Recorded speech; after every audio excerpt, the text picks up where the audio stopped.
Narito ang magandang balita. Kung aatakehin mo ang mga babaeng pulis ngayon, makakalaya ka ng walang parusa. Pero may kondisyon. Tanging kung ikaw ay bahagi ng relihiyong Islam na ngayon ay nangangahulugan na ikaw ay halos protektado laban sa anumang problema dahil maaari mo lang isigaw na ito ay rasismo. At iyan mismo, eksaktong kwento ang ibabahagi ko sa inyo ngayon. Trigger warning o babala, medyo graphic on visual dahil makikita nyo ang dalawang lalaking nasa hustong gulang na umaatake sa isang babaeng pulis. At hindi nagtatapos ang kwento sa hustisya na sila ay nakakulong habang buhay dahil sa ginawa nila. Hindi. Hindi. Nahulaan mo na. Sa ilalim ni Keir Starmer sa UK, ang mga taong ito ay hindi naman talaga napapahamak. Panurin natin ang footage at himayin natin ang lahat ng nangyayari. At alam mo ba? Sa tingin ko dito talaga tayo magsisimula sa clip na ito dahil talagang nagpagalit sa akin ang clip na ito. Uulitin ko, re-reviewin natin lahat ng footage ng insidente dahil baka hindi mo ito nakita. Panuurin muna natin ito. Gusto ko ng agarang aksyon laban sa mga pulis. Bawat isa sa kanila nasangkot sa insidente sa paliparan ng Manchester. Lahat sila. Dapat silang arestuhin, suspindihin, litisin at ikulong agad. Bawat isa sa mga pulis na yon ay kailangang arestuhin kaagad. Kung hindi, lilipat kami sa Plan B at makikita ninyo ang malalaking protesta. Ipinapangako ko sa inyo mga protestang hindi pa ninyo nakita. Pasensya na. Gaya ng sabi ko, panoorin natin mamaya ang video ng babaeng inaatake ng dalawang Islamistang siga. At itong lalaking ito ay nagsasabing, karahasan ng pulis ito. Karahasan ng pulis ito. At sisiguraduhin natin na bawat isa sa mga pulis na ito ay maaaresto dahil ito ang ginagawa nila. Ganito talaga ang ginagawa nila. Puro sisi at dinadala sa ibang usapan. Imbes na harapin ang pinaniniwalaan nilang totoo. Welcome sa Pushback. Ako si Mira Kay, ang inyong host.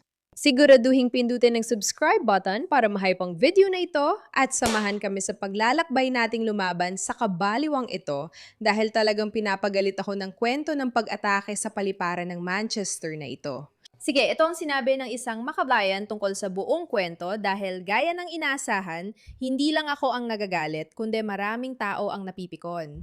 Mabilis lang ito. Kakakita ko lang ng balita. At ito ang masasabi ko.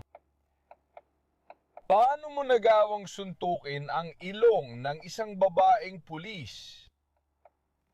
Nasa kamera lahat, kitang-kita na may dugo siyang tumutulo sa mukha niya, umagos mula sa ilong niya, di ba?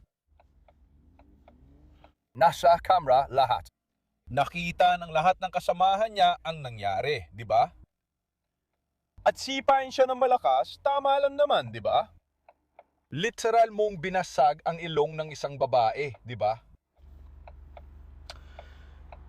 Ngayon, inaalis na sa tungkulin ang hurado. Tingnan mo ito.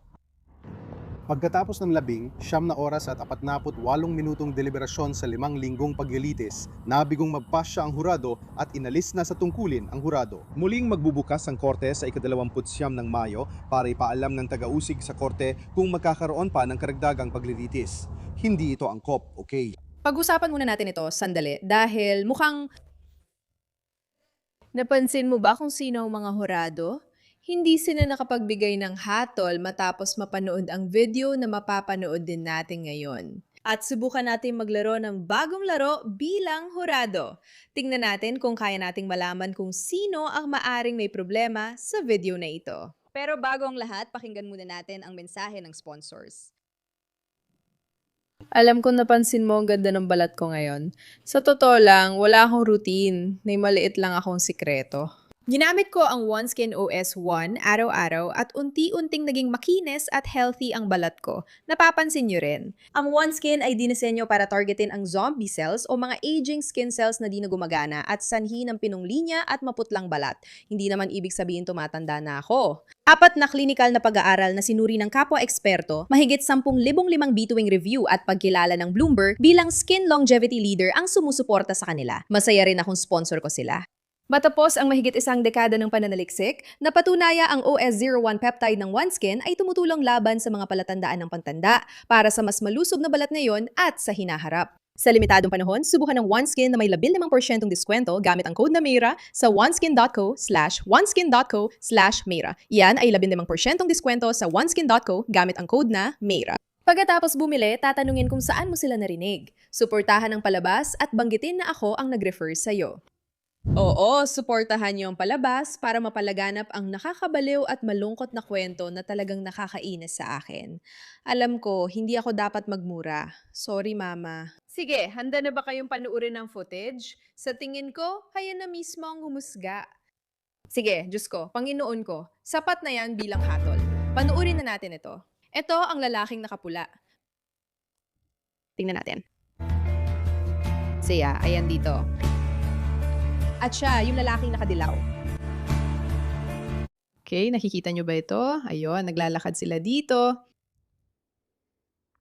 Sa pagkakaintindi ko, apple ito. Oo, apple nga. May isa pang tao rito, kaya dalawa sila at nag-uusap. Ito ang buong kuha ayon sa aking nakita. Sige. Nag-uusap, may kausap siya. Nagiging mainit ba ang usapan? Hindi ko masabi, mukhang ganun nga. Oo. Akala ko nga magiging mainit ang usapan. Sandali, panuurin natin ulit yon. Tandaan, trigger warning. Kinausap nila ang isang pulis, tama? Malinaw na hindi sila masaya. Mainit ang usapan, tapos boom! Nakita mo ba yon?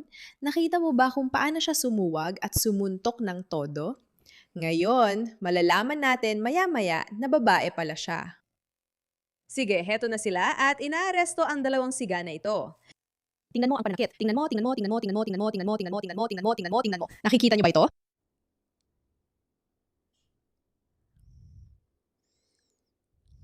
Nasa body cam ito, 'di ba? Sige, panoorin natin sandali.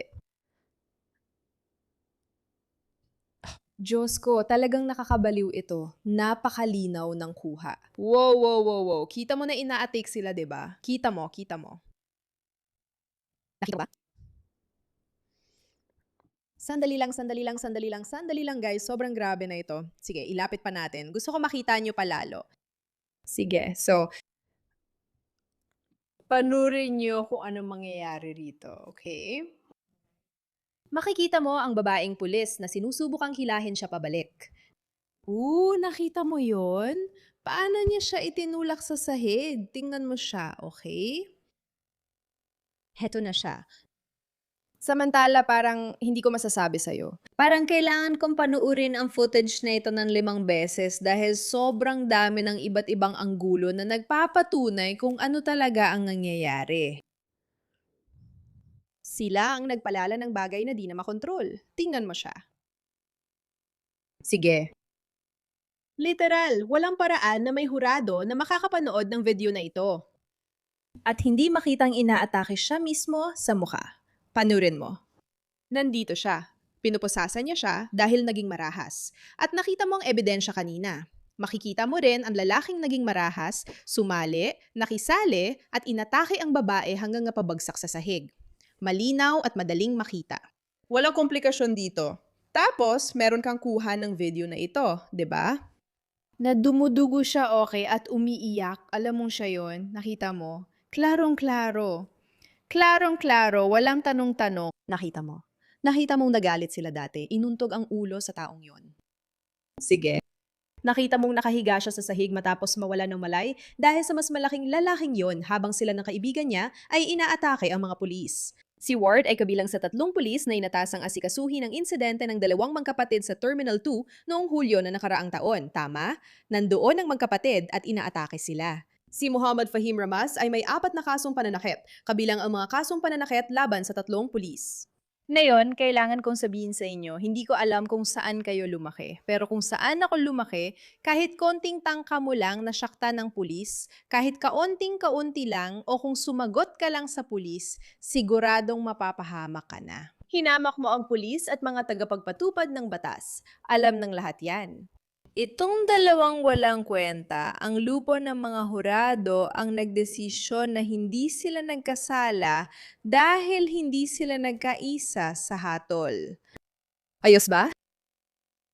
Hindi sila nagkasundo sa hatol. Heto pa, ibang anggulo ng video ito.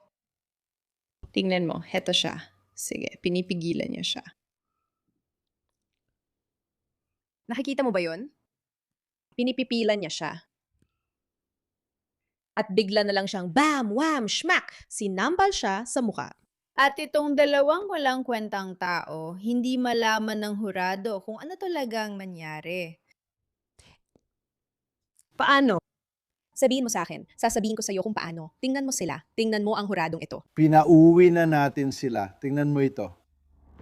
Ang huradong ito, matapos ang 11 na oras at 48 minuto sa 5 linggong paglilitis, ay bigong makapagbigay ng hatol sa mga akusado at pinauwi na. Magbubukas ulit ang korte sa Mayo 29 para ipaalam ng prosekusyon kung may karagdagang pagdinig. Hindi nararapat magbigay ng komento hanggang sa susunod na pet sa Biyernes, ika-29 ng Mayo. Kung sa ika-29 ng Mayo hindi ipadadala sa gulag o kung saan man ang dalawang taong ito para sa ginawa nila, ibig sabihin wala talagang hustisya sa sistema ng UK na alam naman nating totoo. Pero nakita nyo naman, bam bam shmam shmam bam bam. May babaeng pulis pero hindi pa rin nakapagbigay ng hatol ang hurado. Alam mo ba kung bakit? Natatakot sila. Baka magmukha silang racist o isipin na Islamista lang ang dalawang taong ito, kaya sila napapahama kahit may ebidensya. Wala no mas malinaw na ebidensya. Maraming anggulo, maraming saksi. Nagalit sila at sinuwag ang isang tao. Dumating ang mga pulis. Nakatayo lang ang babae, pinipigilan siya pero hindi siya naging marahas. Sinampal niya siya, anong ebidensya pa ba ang gusto ng tao? Pero yun na yun. Kapag napilitan magsalita ang mga tao dahil sa takot na nilika mo, parang namanipula mo ang hurado na nakakahiya at isang malaking kahihiyan. At sa ika-29 ng Mayo, dapat may mangyaring mas maganda. Dapat may mangyaring mas maganda. Salamat sa inyong atensyon. Mahalaga ba ito?